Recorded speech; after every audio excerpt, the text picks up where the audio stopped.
ये direct hello ये यहाँ तो डायरेक्ट ये गांठ लगी हुई है, खोलूं? रहने दो।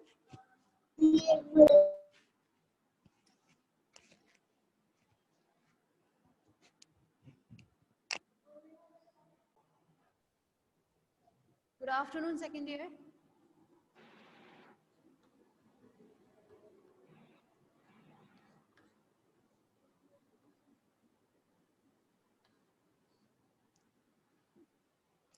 यस, तो हम लोग कल क्या डिस्कस कर रहे थे? We were discussed about bacteria, right? Section 3 आपका स्टार्ट हो चुका है, microbiology, right?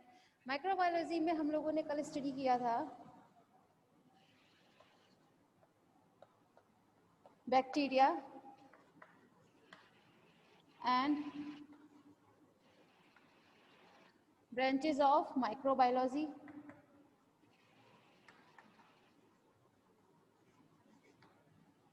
and types of bacteria। ठीक है, ये सब तो हम लोगों ने कल ही डिस्कस कर लिया था। We have already discussed about all this topics, right? Now today's topic is the structure of bacteria।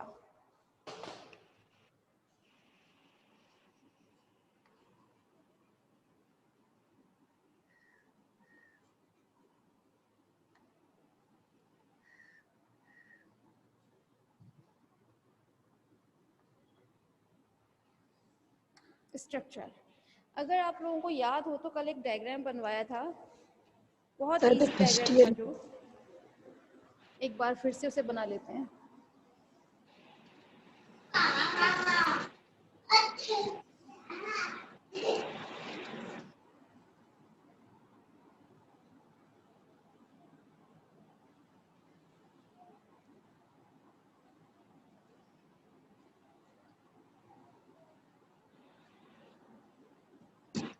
First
year class चालू है।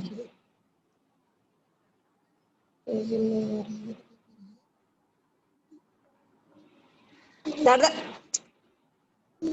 तुझे पुट में काम क्यों कर रखा है?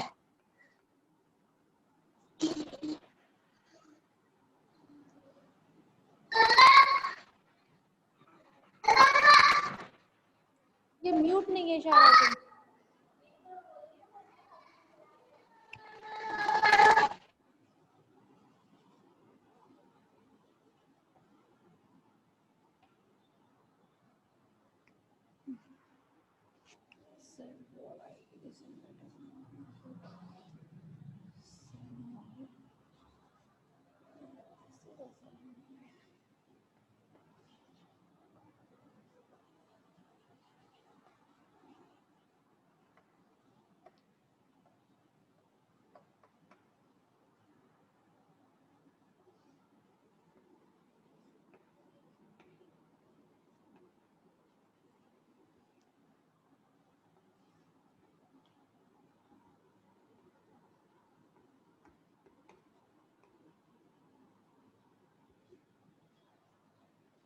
ठीक, ये हम लोगों ने कल डायग्राम बनाया था क्लास।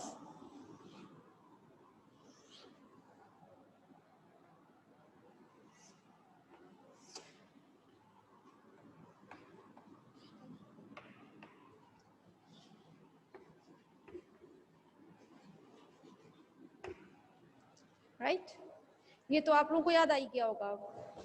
ठीक है, और ये कहा था कि इसके बारे में 1 बाय 1 हम लोग डिटेल में स्टडी करेंगे कल। राइट, तो आज से हम स्टडी करने वाले हैं। तो जो आउटर मोस्ट लेयर होती है इसकी, उसे हम क्या कहते हैं? Capsule, otherwise slime layer. Right, तो इसका जो फर्स्ट है वो है capsule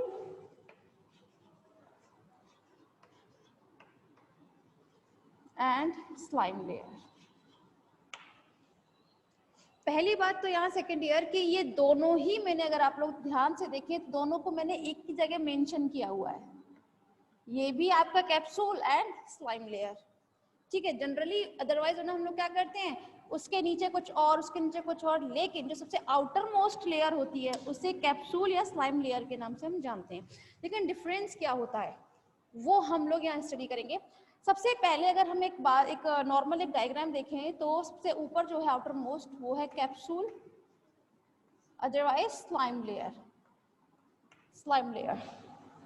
after that cell wall.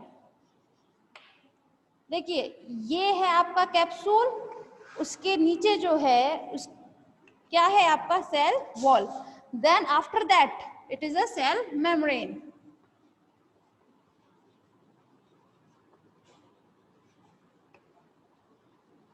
Cell membrane, right. अब सेल मेम्ब्रेन के अंदर ये प्रोटोप्लाज्म प्रेजेंट होता है, ये साइटोप्लाज्म। ठीक है, इसके अंदर आपका ये न्यूक्लियस, राइबोसोम्स, मिसोसोम्स, ये आप लोगों को कल बताया था। तो ये 3 लेयर्स हैं जो आपको स्टडी करना है। ठीक है, सबसे पहले कैप्सूल।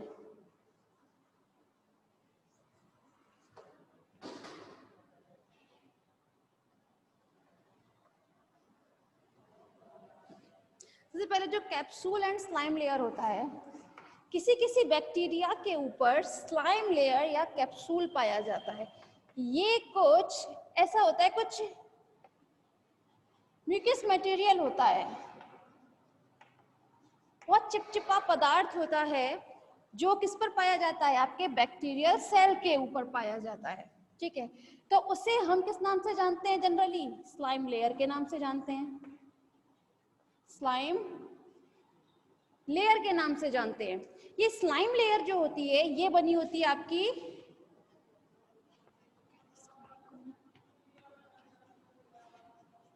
ग्लाइकोकैलिक्स की। ठीक है, इसका स्लाइम लेयर का फॉर्मेशन किससे होता है? उसका फॉर्मेशन होता है ग्लाइकोकैलिक्स से। ठीक है, अब एक बात हम यहाँ बताएं, कैप्सूल जो है, ये कैप्सूल भाई ये दोनों ही लेयर जो होती आउटर मोस्ट ही है, लेकिन किसी किसी में तो आपकी स्लाइम लेयर की फॉर्मेशन होती है और किसी किसी में कैप्सूल की फॉर्मेशन होती है और किसी किसी में दोनों भी होते हैं। ठीक है, लेकिन डिफरेंस क्या रहता है? यहाँ मैंने लिखा हुआ है जो स्लाइम लेयर होता है वो म्यूकस मटेरियल, थोड़ा हल्का सा चिपचिपा पदार्थ होता है, लेकिन वहीं जो कैप्सूल होता है आपका, ये कैप्सूल ये होता है कुछ जेली लाइक, बहुत गाढ़ा पदार्थ होता है, बहुत ज्यादा हार्ड। ठीक है, ये कैसा होता है? जेली लाइक सब्सटेंस होता है।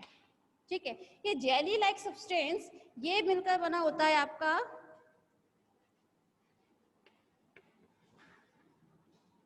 Polysaccharide, disaccharide, right. या किसी किसी बैक्टीरिया में ये होता है आपका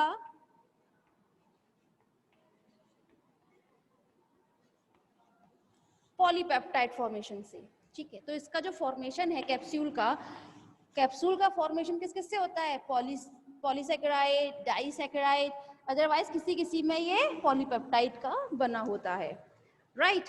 अब यहाँ एक बात और देखिए, ये दोनों होते सेम है, स्लाइम लेयर एंड कैप्सूल, लेकिन इनके कुछ फिजिकल कंपोनेंट्स में डिफरेंस होता है, जिनकी वजह से ये थोड़े से डिफरेंशिएट हो जाते हैं, ठीक है। जिस बैक्टीरिया में, यहाँ लिख देते हैं भाई, जिस बैक्टीरिया में आपका कैप्सूल पाया जाता है, जिसमें प्रेजेंट होगा, ऐसा कोई बैक्टीरिया जिसमें कैप्सूल प्रेजेंट है, उसे हम बोलते हैं capsulated bacteria, right. And secondary, जिसमें ये कैप्सूल जो है वो एब्सेंट होता है, उसे हम कहते हैं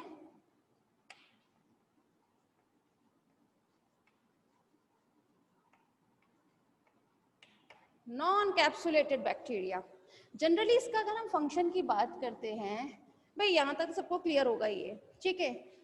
अगर हम इनके फंक्शन की बात करें तो एक तो कैप्सूल का जो मेन फंक्शन होता है वो होता है इसकी सुरक्षा करना, इसको प्रोटेक्ट करना अपने बैक्टीरिया को,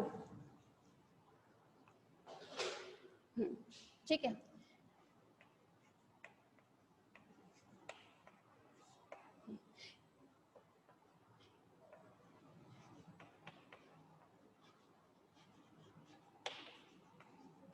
हम बात करेंगे कैप्सुलेटेड बैक्टीरिया की।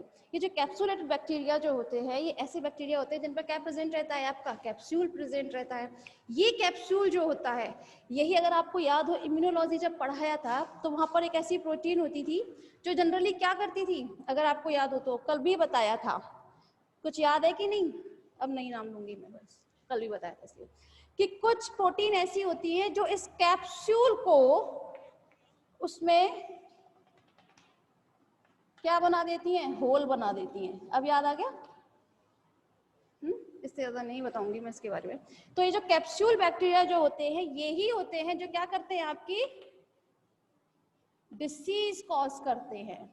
क्योंकि जो नॉन कैप्सुलेटेड बैक्टीरिया जो होते हैं वो इतने डिसीज कॉज नहीं करते, ना इतने हार्मफुल होते हैं, वो बहुत नॉर्मल होते हैं, ठीक है। तो यहाँ हमने किसकी बात की अभी, capsule and slime layer. Slime layer and capsule समझ में आया, ठीक है। अब नेक्स्ट है आपकी सेल मेम्ब्रेन।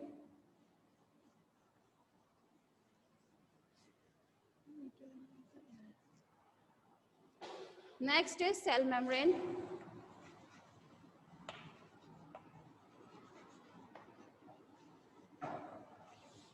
देखिए, सबसे पहले सेल मेम्ब्रेन स्टडी करने से पहले आप एक बात जान लीजिए, इसे हम रखेंगे सेल एनवेलप में। सेल एनवेलप में 2 पार्ट्स आ जाते हैं, first is cell wall and second is cell membrane, ठीक है। पहले हम लोग सेल मेम्ब्रेन की स्टडी कर लेते हैं, उसके बाद हम सेल वॉल की स्टडी करेंगे। ये सेल मेम्ब्रेन जो होता है, ये सेल मेम्ब्रेन कैसा होता है, सेलेक्टिव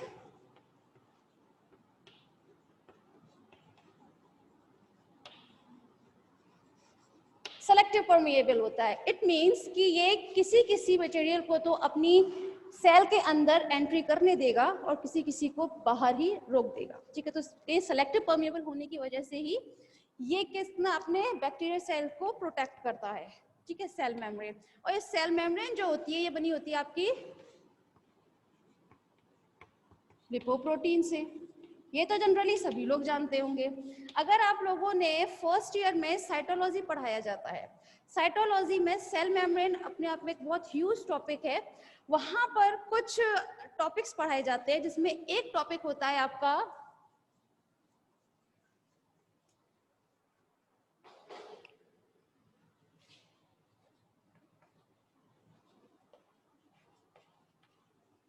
रॉबर्टसन्स मॉडल, याद है, या फिर यूनिट मेम्ब्रेन मॉडल के नाम से भी जानते हैं हम लोग जनरली, है ना।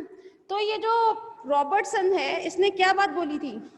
इसने ये कहा था कि कोई भी सेल मेम्ब्रेन जो होती है वो इस टाइप से प्रेजेंट रहती है, जिसमें दोनों तरफ प्रोटीन रहती है। ये सिंगल यूनिट मेम्ब्रेन की हम बात कर रहे हैं, ठीक है। प्रोटीन होती है और यहाँ पर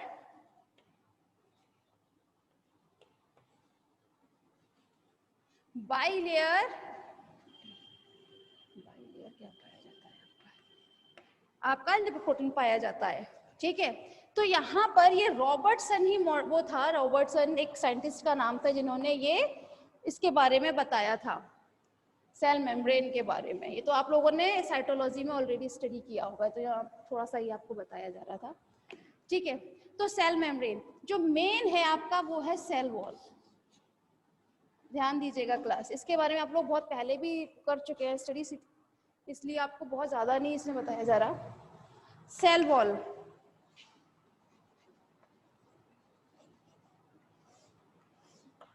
ये सेल वॉल जो होती है, कल बताई थी कि ये किसकी बनी होती है? कल किसकी बताई थी भाई? बताते हैं भैया। सेल वॉल जो होती है उसमें तीन कंपोनेंट्स आते हैं।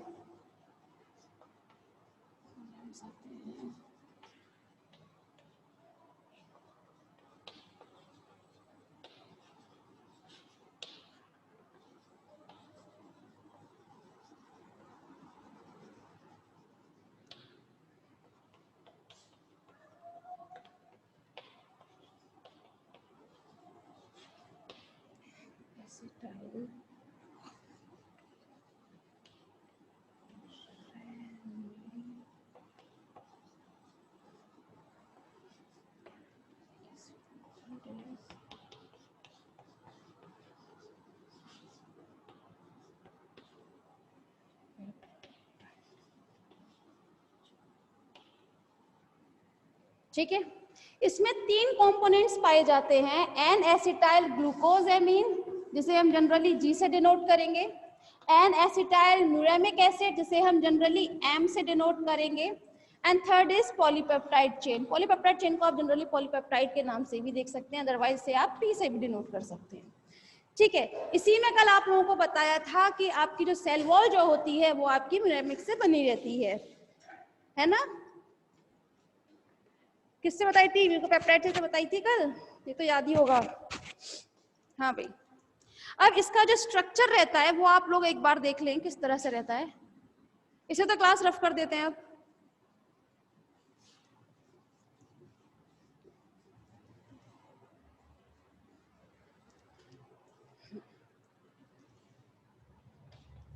एक जनरल आप एक आइडिया लीजिए कि आपका ये N acetyl glucosamine and N acetyl muramic acid, ये दोनों एक ही लाइन में अरेंज्ड रहते हैं, like this, G M G M.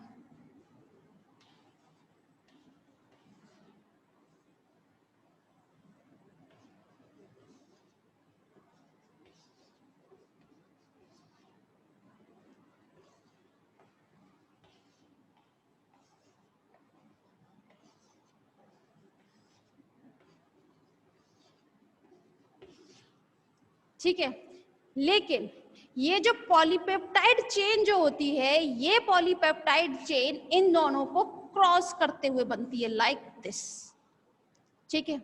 इसमें भी कम से कम एमिनो एसिड के 3 मॉलिक्यूल होने चाहिए, लाइक दिस।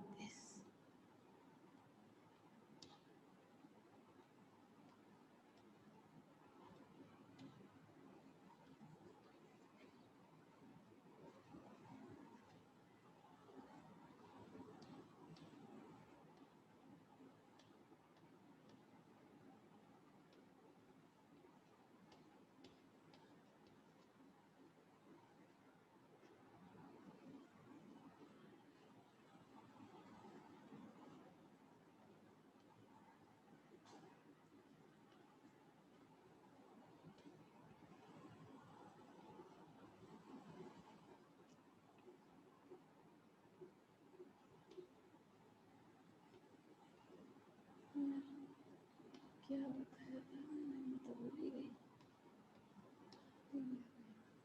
ठीक है, ये जो आप देख रहे हैं ये है पॉलीपेप्टाइड चेन, लेकिन सिमिलरली यहाँ पर एक पॉलीपेप्टाइड ब्रिज भी प्रेजेंट रहता है।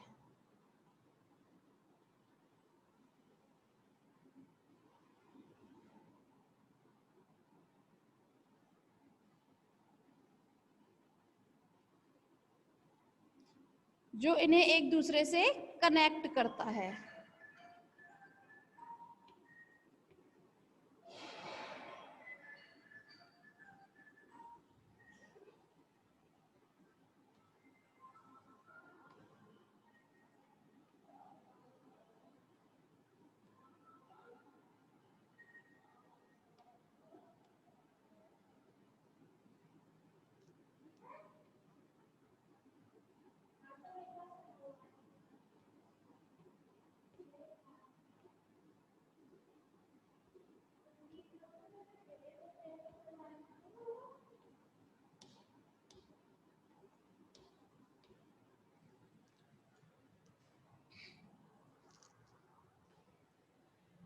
ठीक है, अब आप लोग क्लास ध्यान दीजिएगा, ये एम एम किसे रिप्रेजेंट कर रहा है? आपके एन एसिटाइल म्यूरेमिक एसिड को। भाई एन एसिटाइल यहाँ पर आपने नहीं लिखा है हमने, ठीक है। And G is represented by N acetyl glucosamine, right? And this is a polypeptide chain.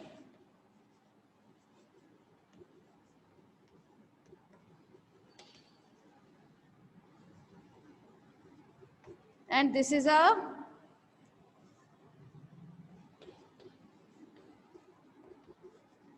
Peptide और पॉलीपेप्टाइड ब्रिज। भाई ब्रिज का मेन फंक्शन क्या रहता है? ब्रिज का मेन फंक्शन होता है ये एक चीज को दूसरी चीज से कनेक्ट करता है। तो यहाँ पर ये एक आपका ये म्यूरेमिक एसिड या फिर आपका ग्लूकोजामिन को एक पॉलीपेप्टाइड चेन से कनेक्ट करता है। ये देखिए आप पूरे डायग्राम में, ठीक है। तो ये जो आपकी सेल वॉल होती है, बैक्टीरियल सेल वॉल, इसका स्ट्रक्चर ये होता है, ठीक है। जो कितने आपके मेनली 3 कंपोनेंट से मिलकर बने होते हैं। कौन कौन से होते हैं? N acetyl glucosamine, N acetyl muramic acid, ये डी था, एंड पॉलीपेप्टाइड चेन, ठीक है। ये ही 3 कंपोनेंट्स होते हैं जो आप लोगों को कल क्या बताया था, किसका फॉर्मेशन करते हैं?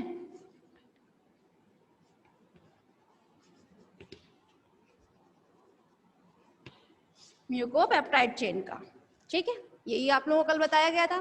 तो क्लास आज आप लोगों ने जो स्टडी किया है वो किस किस की किया? एक तो पहले तो आप लोगों ने सेल एनवेलप यहाँ फिनिश हो गया। सेल एनवेलप में क्या था? Cell membrane and cell wall. Cell wall ये बता दिया। कैप्सूल, ठीक है, एंड स्लाइम लेयर। अब इससे रिलेटेड कोई भी परेशानी होती है second year, then you can ask me. ये डायग्राम समझ में आ रहा है सभी को? किसी को कोई परेशानी होती है देन आप मुझसे पूछ सकते हैं।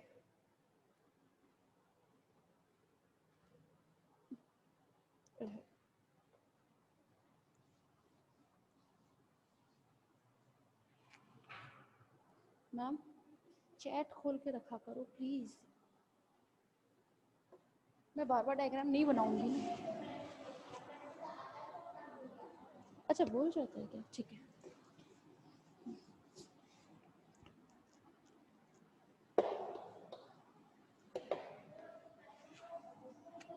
नहीं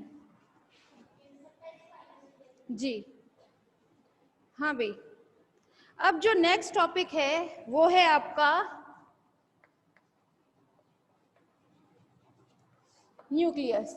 कल ही बताया था कि बैक्टीरिया सेल का जो न्यूक्लियस होता है वो कैसा होता है? वो थोड़ा सा इरेगुलर शेप में होता है। सॉरी, हाँ कोई मैसेज तो नहीं है, ठीक है। हाँ भाई, इरेग्युलर शेप में प्रेजेंट रहता है और बैक्टीरियल न्यूक्लियस को हम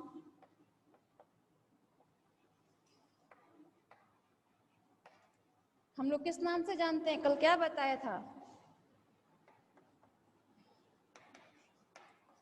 न्यूक्लियोइड। ठीक है, देन उसे क्या कहा जाता है? न्यूक्लियोइड कहा जाता है बैक्टीरियल सेल के न्यूक्लियस को, क्योंकि जस्ट बिकॉज वो एक इरेग्युलर शेप में प्रेजेंट रहता है। ठीक है, अब आ जाए जरा, एक जनरल सा एक टॉपिक होता है, वो होता है प्लाज्मिड। आप लोगों ने ये शायद फर्स्ट टाइम वर्ड सुना होगा, प्लाज्मिड। ये प्लाज्मिड एक एक्स्ट्रा क्रोमोसोमल स्ट्रक्चर होता है। जैसे ये कोई आपकी बैक्टीरियल सेल है, ऐसा सपोज कीजिए आप। ठीक है, बैक्टीरियल सेल में एक बैक्टीरियल जीनोम तो होता ही है भाई, जो डीएनए जो होता है वो तो होगा ही। तो ये बैक्टीरियल जीनोम है। ठीक है, लेकिन इसके भी अलावा, ठीक है, इसके भी अलावा यहाँ पर एक डबल स्ट्रैंडेड एक स्ट्रक्चर पाया जाता है।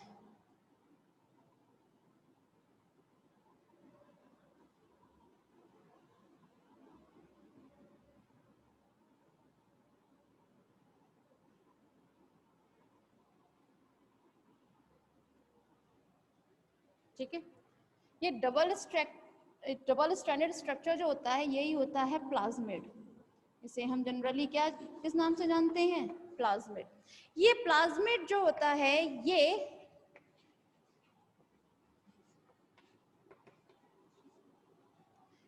ये सेल्फ रेप्लिकेट कर सकता है। इट मीन इसमें जो प्रोसेस हो सकती है वो सेल्फ रेप्लिकेशन की होती है।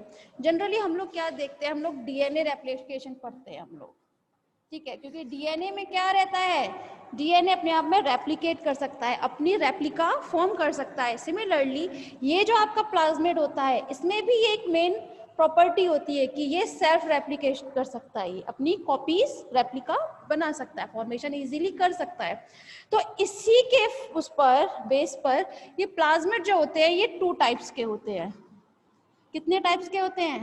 2 टाइप्स के होते हैं, जिन्हें हम बोलते हैं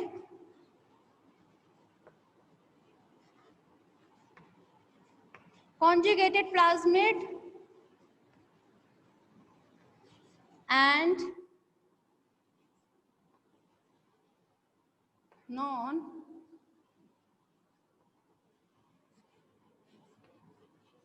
conjugated plasmid। ठीक है, इन्हें हम बेसिकली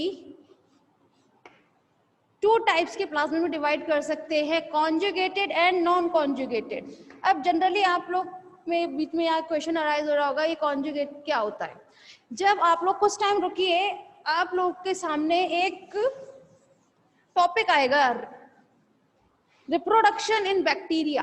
ठीक है, तो रिप्रोडक्शन में आप लोग नोटिस करेंगे कि जब एक प्रोसेस होती है कॉन्जुगेशन की, कल बताया था, अगर जब पिलाई बताया गया था, थोड़ा बहुत याद हो तो, कल बताया था ना पिलाई की फॉर्मेशन जो थी, पिलाई मतलब सेक्स फैक्टर्स जो थे जिसकी वजह से ये एक जगह से दूसरी जगह जाता है। सपोज कीजिए ये बैक्टीरियल जीनोम है, ठीक है, and this is a plasmid.